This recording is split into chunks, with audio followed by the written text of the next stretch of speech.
यह है कलील न्यूज़।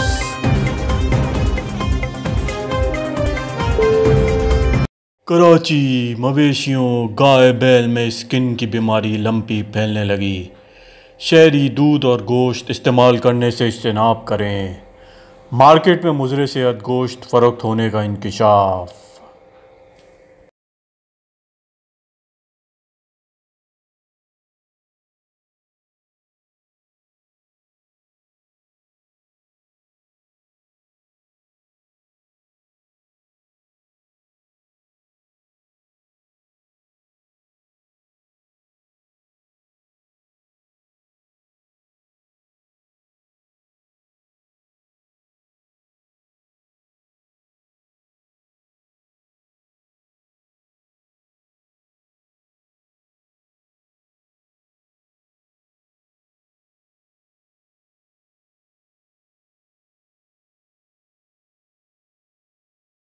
कराची मवेशियों गाय बैल में स्किन की बीमारी लंपी फैलने लगी।